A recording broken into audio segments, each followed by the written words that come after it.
Agora nós vamos falar de dois probleminhas: abelhas e formigas. Isso. Vamos começar por formiga? Vamos. Pode ser? Então, nós temos hoje bastante problema com formigas cortadeiras. Nem todas as formigas atacam as plantas. Então, a gente tem que saber identificar bem com qual formiga eu estou lidando no momento. No nosso caso, a gente vai falar aqui hoje sobre formigas cortadeiras.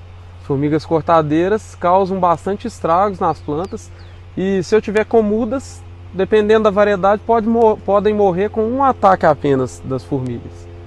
Então eu tenho que ficar bastante ligado aí, incidência do ataque, conhecer a região, observar a quantidade de formigueiro na região para conseguir combater da melhor maneira possível essas formigas.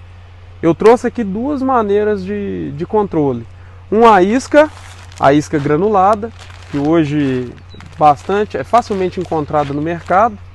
São pacotinhos com iscas que tem um atrativo, ela tem um cheiro de laranja, a formiga vai ser atraída e a formiga mesmo já faz o serviço.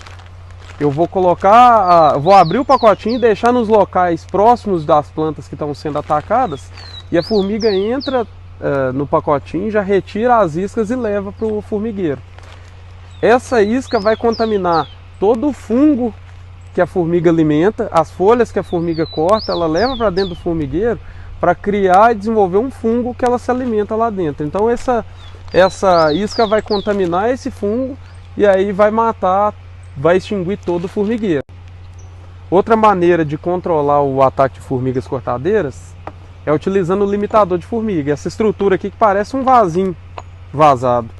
De que maneira funciona? A formiga, Ana Paula, quando sobe, ela não consegue fazer essa curvinha e acaba caindo. E aí não consegue ter acesso à planta. A maneira de instalação é muito simples. Coloquei a muda na terra, então eu vou vir aqui colocar de um lado da muda e encaixo o limitador do outro. De uma maneira que vai ter um encaixe perfeito, não pode ficar greta. Dessa maneira a formiga não consegue passar e subir e cortar a planta, né? Então é uma maneira prática, onde depois eu só tenho que tomar um cuidado de sempre monitorar a área para não ter caído nenhum galho, fiz uma poda ou caiu um galho seco e esse galho serviu de ponte, ficou no chão encostando na muda, aí a formiga vai conseguir usar ele como uma ponte. Não acontecendo dessa maneira, a planta está protegida do ataque das formigas cortadeiras. Nós vamos falar agora então sobre os caramujos e as lesmas. Isso, os caramujos e lesmas compõem o mesmo grupo, né? E eles aparecem por causa de excesso de umidade e excesso de matéria orgânica. Outro local que vai aparecer caramujo e lesma é se além do excesso de umidade e excesso de matéria orgânica, se esse local tiver ainda mais escuro, com menos entrada de luz. Vai proliferar ainda mais caramujo e lesma. Então vai algumas dicas de como evitar o surgimento de caramujo e lesma e como combater se já for o seu problema, né? Então, primeira situação, como evitar? Para evitar, como eu disse, se ele surge por causa do excesso de matéria orgânica e excesso de umidade, é irrigar nas horas certas e quando tiver necessidade.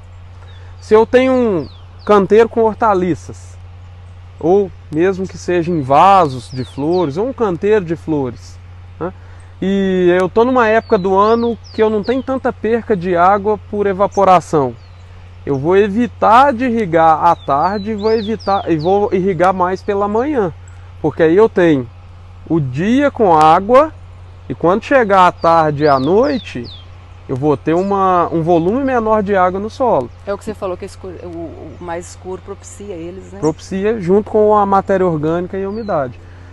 Períodos que chovem muito, épocas muito chuvosas, eu diminuo a aplicação de matéria orgânica, porque se eu tenho menos matéria orgânica, vai auxiliar no ambiente que não é o adequado para o surgimento de lesmas e caramujos, né? E aí, apareceu o caramujo e a lesma no seu cultivo. Como combater? Então vai aí duas dicas práticas. Primeira, aquisição de lesmicidas. Hoje podemos encontrar diversos lesmicidas no mercado. Cuidado com a aplicação do lesmicida. Eu não posso simplesmente abrir a embalagem e aplicar como se fosse uma semente no canteiro, por exemplo. Eu tenho que abrir a embalagem e fazer pequenos montes com pequenas parcelas do lesmicida, dando um intervalo entre um monte e outro aí aproximadamente 40 centímetros, 2 palmos de então eu vou intervalo. Um aqui e outro aqui. Faço um monte, dou 2 palmos, coloco outro montinho e por aí vai na área infestada com lesmas e caramujos. A maioria dos lesmicidas são à prova d'água, então eu posso irrigar que eu não vou perder o produto. E eu tenho que fazer esses montinhos porque é assim que as lesmas e os caramujos são atraídos até o lesmicida. Se eu espalhar pelo canteiro, espalhar pelo vaso, eu não vou ter o efeito de controle eficiente em relação aos montinhos. Outra dica interessante é o combate manual das lesmas e caramujos. Para eu combater de forma manual, eu tenho que atraí-los. Então eu vou pegar um saco de linhagem, colocar dentro alguma fonte que vai conservar muita umidade. Pode ser esterco de gado, pode ser levedura de cerveja, né? Cevada, pode ser o próprio musgo bem molhado. Então vou pegar esse saco de linhagem, colocar esse atrativo bastante úmido, vou colocar esse saco de linhagem na área onde eu estou com ataque de lesmas e caramujos e vou molhar o saco, só o saco. No dia seguinte eu vou levantar o saco e vai ter atraído bastante lesma e caramujo para debaixo do saco. Muito interessante, Tomás. Aí a maneira de controle é manual mesmo, né? Esse aqui é uma aplicação só, resolve? Esse é uma aplicação só, resolve. Mas, volto a repetir, para eu não ter mais problemas futuros com lesma e caramujo, vocês têm que preocupar bastante com o que eu falei lá no início.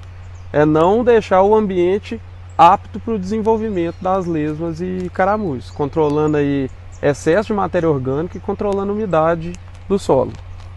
Eu falo muito com o pessoal nos meus vídeos que as plantas que são a criação de Deus, a gente como ser humano, os animais, é tudo a mesma coisa. Eu, por exemplo, se eu começo uma gripe, se eu vou deixando, se vai a dor de garganta eu vou deixando, aí depois pode vir a dor de garganta, eu posso fazer um gargarejo se está no início, depois é só com um anti-inflamatório, depois só com um antibiótico. Então tudo que a gente começa a combater no início é mais tranquilo. E a gente se prevenir, é o que você está falando aqui, o vídeo todo, com alimentação saudável no nosso caso, com os nutrientes para as plantas, que é os alimentos dela, é o melhor, né? Sem dúvida, a planta bem nutrida vai desenvolver mais e vai ficar muito mais resistente, não é diferente da gente.